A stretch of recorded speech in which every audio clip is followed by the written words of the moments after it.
Les saveurs du Cantal aujourd'hui, c'est pour l'ami Jean-Sébastien Petit-Demange qui nous emmène à Murat, Murat-le-Caire, le petit village craquant. Au début de l'émission, nous étions du côté de Salers. On va aller dans un autre magnifique village, à Murat, au cœur des monts du Cantal, au milieu des volcans. Murat, qu'on peut découvrir effectivement pour son patrimoine architectural qui mérite qu'on s'y arrête largement. Mais les gourmands que nous sommes n'ont pas pu s'empêcher de goûter la spécialité de la ville. J'ai nommé le gâteau qu'il faut avoir goûté, la douceur que l'on se doit de rapporter, le cornet de Murat. Oui.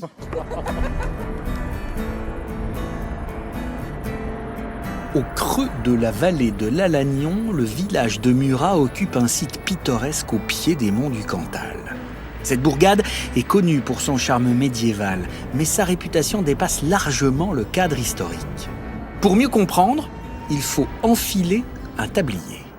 Car la renommée de Murat s'est construite en cuisine, autour d'une petite gourmandise devenue une véritable spécialité. Niché au fond d'un four pendant 3 minutes, voici la mascotte de la ville. Un biscuit roulé à la main. Un cornet à base de sucre, d'œufs et de farine. Et Michel le prépare depuis 25 ans, il est le spécialiste du cornet. Vu que ça reste très peu au four, il faut pas traîner pour les rouler parce qu'ils deviennent durs, on ne peut plus les rouler après. C'est pour ça qu'on se met à deux et on fait le roulement des plaques en même temps.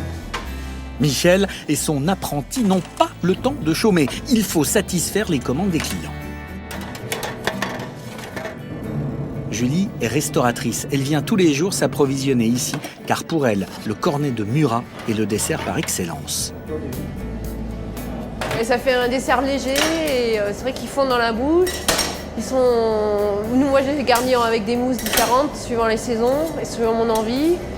Et voilà, les clients, ils en redemandent. Et voilà. Après, un cornet de Murat, de Michel, on peut pas passer à côté. En terrasse, les gourmands dégustent le fameux cornet. Et pendant ce temps, dans cette boulangerie, les touristes font la queue pour acheter la célèbre pâtisserie. Ah ben en plus, on vous l'a dit, ah ben c'est bien. 4 €, je vous donne les 20. On était surpris par la saveur, c'est vraiment fameux. Oui. Et en même temps, c'est très léger. Ah, c'est très bon. C'est très bon, c'est très léger. À Murat, on aime la gastronomie. Cet art de vivre, on le retrouve partout. À commencer par le marché du vendredi, un rendez-vous incontournable pour les clients qui remplissent leur panier de produits frais. Tous mes vendredis, je vais à Murat. Je vais faire mon marché tous les vendredis quand je ne travaille pas. Ah, c'est génial, c'est formidable. Les légumes sont de première fraîcheur, ils durent longtemps, ça tient la semaine, c'est magnifique. Ce marché couvert, c'est l'âme de la région. Ici se trouvent tous les bons produits auvergnats, mais aussi des commerçants passionnés qui perpétuent cette tradition du terroir de génération en génération, comme Gilbert, le fromager. Avant, c'était mon père et avant la guerre, c'était mon grand-père. C'est de lait. Murat et sa gastronomie font saliver les papilles.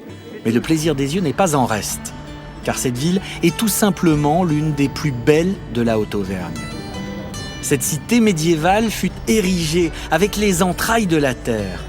Des 3 anciennes cheminées volcaniques qui l'entourent, les bâtisseurs ont tiré 3 pierres avec lesquelles ils ont construit les maisons. Le trachyte, le basalte et la phonolite, cette dalle servant à recouvrir les toits des habitations.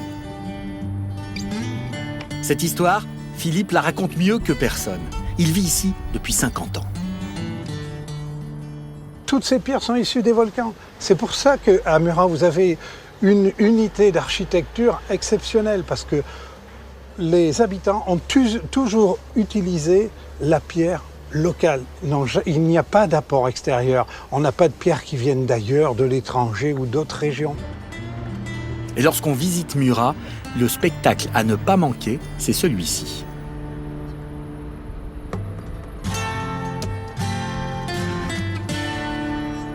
Les toits sont réputés dans toute l'Auvergne. C'est le mariage parfait de l'ardoise et de la lauze, le tout parsemé de petits clochers. Et ce sublime panorama, Philippe le connaît dans ses moindres détails. Et pourtant, il prend toujours le temps de l'admirer. Moi, je m'arrête là, je bouge pas et je regarde.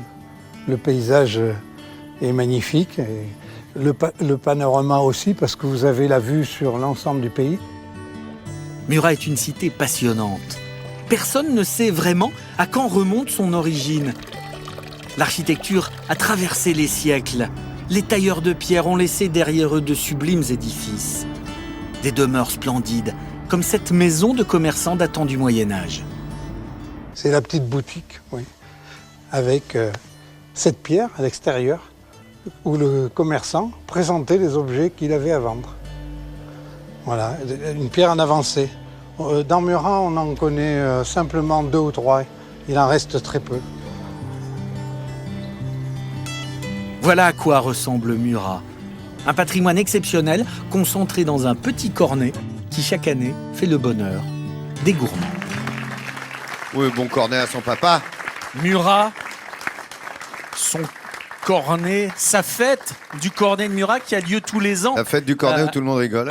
À la C'était écrit dessus, mi-septembre, animateur drôle. qui est vraiment la célébration de cette pâtisserie locale. Alors, il y a des débats pendant la fête du cornet de Murat, parce que il y a eu... ah oui, parce qu'on a décidé... Normalement, on met une petite crème légère, une petite crème fouettée Ah, voilà. à l'intérieur. Voilà. Et il y a pas mal de gens qui se sont dit, tiens, on va mettre, pourquoi pas, une petite dis donc, crème la fête du cornet, on la betterave voit, là. mascarpone, Cantal rhubarbe. Et... contre ces hardiesses s'est élevé pratiquement un comité de défense du cornet de Murat, qu'on a cette année, je dois vous le dire, surnommé Antoine. Antoine Lecône. Non, c'est... Voilà. C'était écrit sur ta fiche, calembour bon.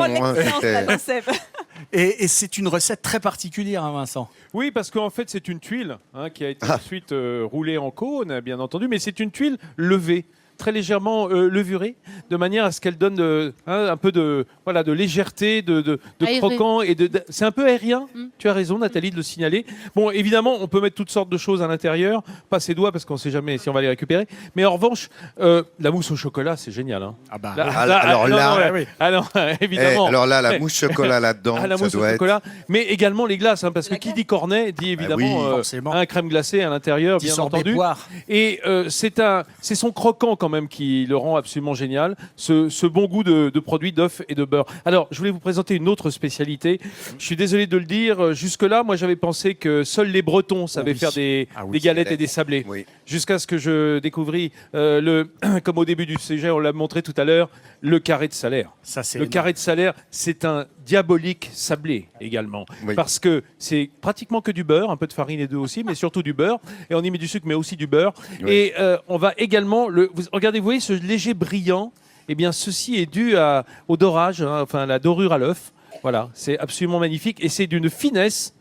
C'est absolument génial. Je crois que les Bretons aussi, avec assez jaloux, les desserts, ça doit être... oui, on trouve des carrés d'Auvergne aussi qui sont d'autres gâteaux, mais le carré de Salaire, c'est particulier. Entre le cornet de Murat et le carré de Salaire, les Bretons n'ont qu'à bien se tenir côté biscuiterie. Oui, tu ferais bien de les partager avec nos amis, tes petits biscuits. Tiens, regarde. Tiens, on va faire un petit partage de ces carrés de Murat ou encore du cône de Murat que l'on peut trouver facilement pour les adresses. Vous savez qu'on met tout sur france3.fr ou sur le Midi en France officiel. D'ailleurs, j'ai Sophie et Edwige à saluer qui nous a laissé des petits bons ce matin sur le Midi en France officiel. On va se régaler, je crois, au carré de Murat. Là, c'est parti. Et au cornet, ça y va.